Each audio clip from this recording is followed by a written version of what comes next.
Hi guys, കഴിഞ്ഞ വീഡിയോയുടെ last ബണ്ണിയുടെ വിശ്വാസങ്ങളെല്ലാം തന്നെ തെറ്റുന്നതും വീഡിയോയുടെ എൻഡിൽ പുതിയ തീരുമാനങ്ങളൊക്കെ എടുക്കുന്നതുമാണ് കണ്ടത്. സോ അത് കഴിഞ്ഞ് എന്ത് സംഭവിച്ചു എന്ന് നമുക്ക് ഇന്നത്തെ എപ്പിസോഡിൽ നോക്കാം. സ്കൾപ്ചർ ഡിപ്പാർട്ട്മെന്റിലെ പിള്ളേര് ചെയ്ത വർക്കെല്ലാം തന്നെ പുറത്ത് പ്രദർശനത്തിനായിട്ട് വെച്ചിട്ടുണ്ട്. ജിവോണിന് അതിലൊരു സ്റ്റാച്ചു മാത്രം ഭയങ്കര ഇൻട്രസ്റ്റിംഗ് ആയിട്ട് തോന്നി. ദി അൾട്ടിമേറ്റ് മെയിൽ ഡിവിനിറ്റി എന്നാണ് അതിന്റെ ക്രിയേറ്റർ അതിന് കൊടുത്തിരിക്കുന്ന ക്യാപ്ഷൻ. ഇവൻ ഇത്രയ്ക്ക് കാര്യമായിട്ട് നോക്കുന്നത് വോളണ്ടിയറെ ശ്രദ്ധിച്ച് അവന്റെ അടുത്ത് വന്ന് സംസാരിക്കും. ഇത് ഈ കോളേജിലെ തന്നെ സെക്കൻഡ് ഇയർ സ്റ്റുഡന്റിന്റെ ക്രിയേറ്റിവിറ്റി ആണ്. പക്ഷെ ആ കുട്ടി സ്റ്റുഡന്റ് എന്ന നിലയിലല്ല ഫേമസ് ആയത്, ആർട്ടിസ്റ്റ് എന്ന നിലയിലാണെന്നൊക്കെ ആ ലേഡി സംസാരിക്കുമ്പോ ഇവൻ ആ ക്രിയേറ്ററുടെ പേര് മാത്രം നോട്ട് ചെയ്യും. ഞാൻ ഇപ്പോഴും ശ്രദ്ധിക്കുന്നേ, ഈ ശില്പത്തിന് നിങ്ങളുടെ ഫേസ് കട്ട് ഉണ്ട് കേട്ടോ.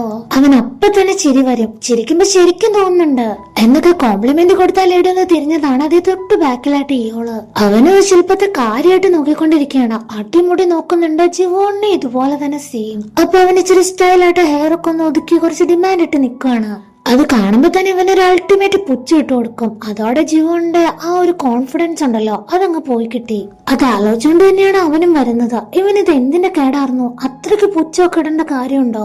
ഇച്ചിരി സാഡായി അവിടെയുള്ള കബോർഡ് തുറന്ന് അവന്റെ തിങ്സ് എല്ലാം വെക്കാൻ തുടങ്ങുമ്പോ അവിടെ ഇയോള് ഫസ്റ്റ് അടിക്കും. ഹലോ മിസ്റ്റർ, ഇത് ഞാൻ എനിക്ക് വേണ്ടി ഓപ്പൺ ചെയ്ത കബോർഡാണ്. അതിനെന്താ? ആ ഡോർ വലിച്ചടച്ച് ആര് ഓപ്പൺ ചെയ്തു എന്നല്ല, ആര് യൂസ് ചെയ്തു എന്നതിലാണ് കാര്യം. ഒരു സ്റ്റൈലായിട്ടുള്ള സ്മൈല് കൊടുത്തിട്ട് അവൻ അവിടെ നിന്ന് പോവാണ്. ജിവോന്റെ കോൺഫിഡൻസ് പിന്നെ ഡൗൺ ആയി തുടങ്ങി. കിട്ടിയത് നമ്മുടെ ബണ്ണി. ക്രീം ബണ്ണ് നിന്ന് കോളേജിൽ രണ്ട് ഹാൻസം ചെക്കന്മാരെ കണ്ട കഥയൊക്കെ വന്ന് പറയും. അപ്പൊ ഫ്രണ്ടും രണ്ടുപേരോ ബ്രേക്കപ്പ് കഴിഞ്ഞ് നീ ആകെ ഷോക്ക് അടിച്ചിരിക്കുമെന്ന് വിചാരിച്ചാ ഇപ്പൊ തന്നെ നിന്റെ ലിസ്റ്റിൽ രണ്ടുപേര് കയറി കഴിഞ്ഞു അല്ലേ? അതെ, ഞാൻ ഇപ്പോഴും ഇതൊക്കെ ശ്രദ്ധിക്കുന്നത്. നമ്മുടെ ക്യാമ്പസ് ഉണ്ടല്ലോ അത് ഫുള്ള് കളേഴ്സ് ആണ്. എത്ര കളേഴ്സ് ആണെന്നറിയോ?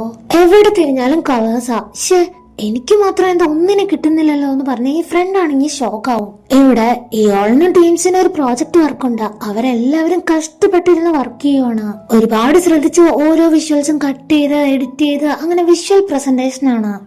നാളെ നമുക്കിത് സബ്മിറ്റ് ചെയ്യാൻ പറ്റുമോ? തീരും ഇത്? പിന്നില്ലേ, ഇപ്പൊ തന്നെ തീരാറായെന്ന് തോന്നണേ.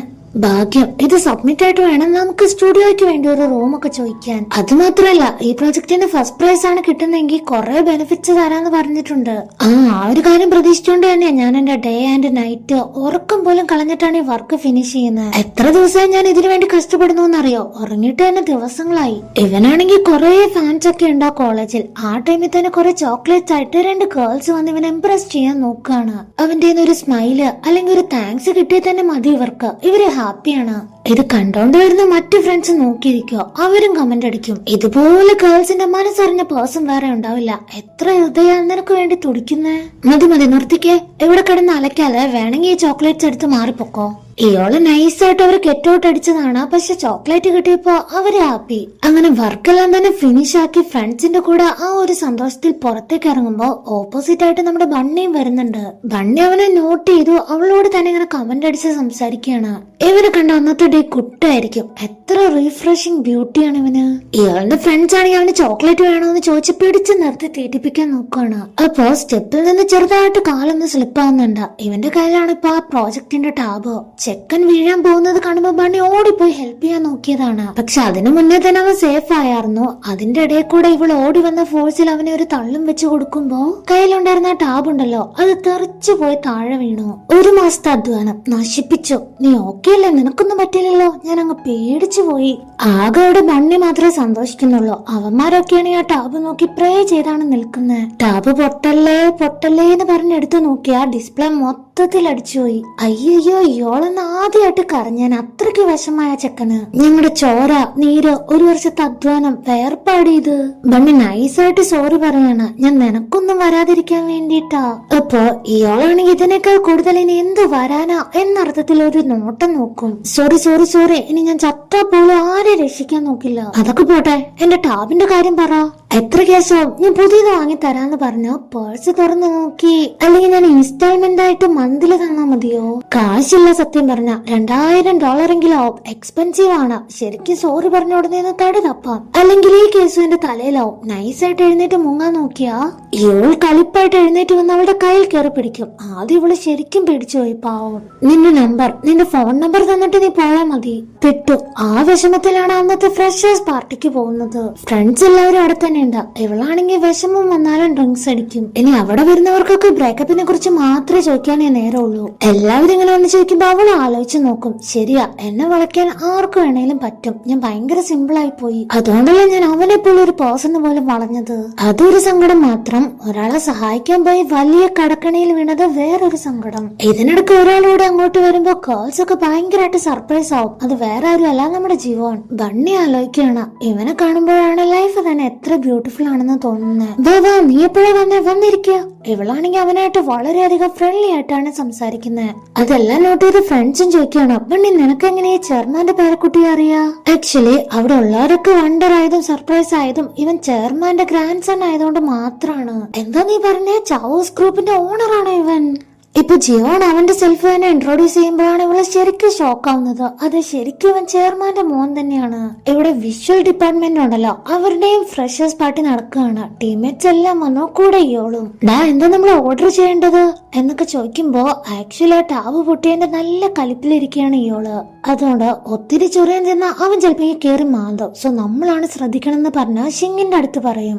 ഇവനാണെങ്കിൽ ചാടി എഴുന്നേറ്റ്, ഇന്ന് നമുക്ക് എല്ലാവർക്കും ട്രീറ്റ് തരുന്ന ജെന്റിൽമാൻ, അവനെ നമുക്കൊന്ന് സ്മരിക്കണ്ടേ. വന്നവരെല്ലാം ഇയാളുടെ പേര് വിളിച്ച് അവനെ വെൽക്കം ചെയ്യുവാണ്. എന്തായാലും വന്ന് പെട്ടല്ലോ എന്ന് ഓർത്ത് ലാസ്റ്റ് അവനും ഒന്ന് കൂളായി എല്ലാവർക്കും ചിയേഴ്സ് ഒക്കെ കൊടുത്തൊന്ന് ഓക്കെ ആക്കും. പക്ഷെ അവനോട് അധികം നേരം നിൽക്കില്ല, വേഗം തന്നെ എഴുന്നേറ്റ് പോവും. ഒച്ചയും ബഹളവും ആകെ കൂടെ അവൻ എന്തോ ഒരു ഡിസ്റ്റർബൻസ്. അങ്ങനെ ആ പാർട്ടിയിലാണെങ്കിൽ ജിയോണിന് ബണ്ണിയുടെ ഓപ്പോസിറ്റ് ഉള്ള സീറ്റാണ് കിട്ടിയത്.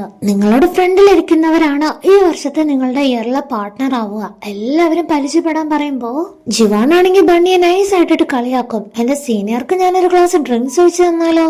എന്റെ ദൈവമേ, ഞാനല്ല നിന്നെ നോക്കേണ്ടത്. എന്റെ സീനിയറായ അങ്ങക്ക് ഒരു ഗ്ലാസ് ബിയർ ഒഴിച്ചു തരാൻ എന്നെ അനുവദിക്കണം.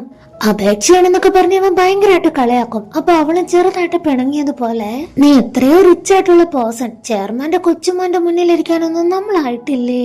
ജിയോണ്ണാണെങ്കിൽ നല്ല ചിരി വരുന്നുണ്ട്. ഇനി നീ എന്നെ ബണ്ണിന്ന് വിളിച്ചോട്ടോ, അതാണ് എന്റെ പേര്. ആക്ച്വലി ആ സ്റ്റാച്ചു നിർമ്മിച്ച ആർട്ടിസ്റ്റ് ഇവളാണെന്ന് അവൻ ഇപ്പോഴാണ് മനസ്സിലാക്കുന്നത്. ഇപ്പൊ ഫ്രഷറായിട്ട് ജോയിൻ ചെയ്ത എല്ലാവർക്കും സീനിയേഴ്സിന് പണി കൊടുക്കാം, ആൽക്കഹോൾ ഡ്രിങ്ക് ചെയ്യണം. ജിവോണാണെങ്കിൽ ഡ്രിങ്ക്സ് ഒന്നും കഴിക്കില്ല, വളരെ നല്ല കുട്ടിയാണ്. എല്ലാവരും അവനെ തന്നെ നോക്കി പ്രഷർ ചെയ്യാണ്.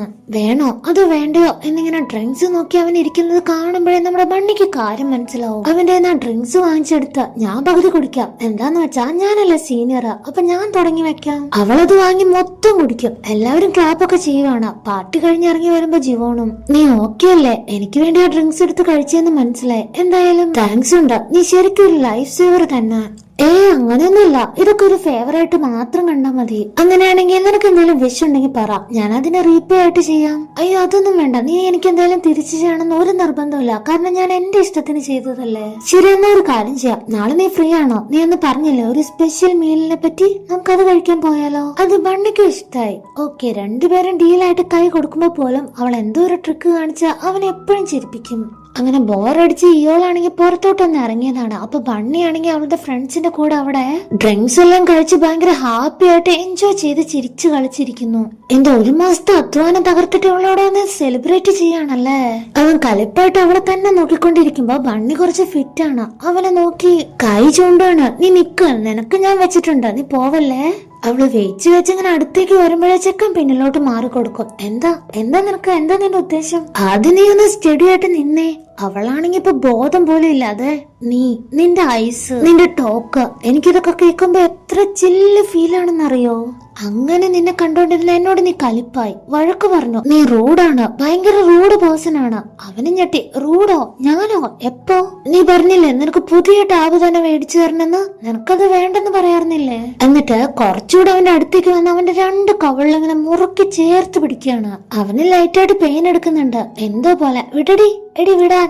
ഞാൻ ഈ സുന്ദര ഫേസ് ഉള്ള നിന്നെ നീ താഴെ വീഴാതിരിക്കാൻ വേണ്ടിയല്ല അന്ന് ഹെൽപ്പ് ചെയ്തേ. കവളിൽ നോക്കി തന്നെ 5-6 വട്ടം അടിക്കുന്നുണ്ട്. ഈ ഫേസിൽ ഒരു പാട് പോലെ വീഴാതിരിക്കാനല്ലേ ഞാനൊന്ന് ഹെൽപ്പ് ചെയ്തേ. അവനാണെങ്കിൽ ഇവിടെ കൈ എടുക്കാൻ വേണ്ടി കുറെ ട്രൈ ചെയ്യുന്നുണ്ട്. അവൾ അത്രയും ഫോഴ്സിലാണ് അമർത്തി പിടിച്ചേക്കുന്നത്. നിനക്കൊരു കാര്യം അറിയോ? നിന്റെ ഈ ഫേസ് ഉണ്ടല്ലോ, അത് $1 മില്യൺ വർത്ത് ആണ്. എന്നിട്ട് അവന് കുറച്ചും കൂടെ ക്ലോസ് ആയ പോലെ ചേർത്ത് നിർത്തി, നിന്നെ അകലെ നിന്ന് കാണുന്നതിനേക്കാളും ഭംഗിയുണ്ട് അടുത്ത് നിന്ന് കാണാൻ. ഒന്ന് റൊമാൻറ്റിക് ആയതുപോലെ വന്നതാണ്, പക്ഷെ അടുത്ത സെക്കൻഡ് തന്നെ ഇവൾക്ക് വാള് വെക്കും. ചെക്കനാണെങ്കിൽ പേടിച്ച് കണ്ണു മിഴിക്കുകയാണ്. പിന്നെന്താ സംഭവിച്ചെന്നറിയില്ല. നേരം വെളുത്തപ്പോഴാണ് കണ്ണു തുറന്നത്. വീട്ടിലെങ്ങനെ എത്തി അതറിയില്ല. കൈയൊക്കെ ആകെ മരവിച്ചൊരവസ്ഥ. ഇതെങ്ങനെ പറ്റിയതാ? കൈയൊക്കെ നന്നായിട്ട് ചോന്നിട്ടുണ്ടല്ലോ എന്ന് ആലോചിക്കുമ്പോഴാണ് ഇന്നലത്തെ നൈറ്റ് ഓർമ്മ വരുന്നത്. അശു, ഇന്നലെ ഞാൻ ആകെ അലമ്പായിരുന്നു. അവന്റെ മേല് വാളും വെച്ചോ? നശിപ്പിച്ചു. ഫസ്റ്റ് ഇംപ്രഷൻ തന്നെ കളഞ്ഞു കുളിച്ചു. ഇനി അവൻ എന്ത് വിചാരിക്കും? ബണ്ണി അവന് നല്ല പണി തന്നെയാണ് കൊടുത്തത്. അവന്റെ ഡ്രസ്സും ചീത്തയാക്കി. അത് വാഷിംഗ് മെഷീനിലിട്ട് അലക്കുമ്പോ ഹേജിൻ, അതായത് ബണ്ണിയിലാണ് അവളുടെ പേരെന്ന് അവൻ ഇതുവരെ അറിയില്ല. നിനക്ക് ഞാനിത് തരുന്നുണ്ട്, പണി എന്തായാലും തന്നിരിക്കും ഉറപ്പാ. എന്നിട്ട് ക്ലാസ്സിലേക്കുള്ള പ്രോജക്റ്റ് ഉണ്ടല്ലോ, അത് എക്സ്പോർട്ട് ചെയ്തെടുത്ത് വർക്ക് ചെയ്യാണ്.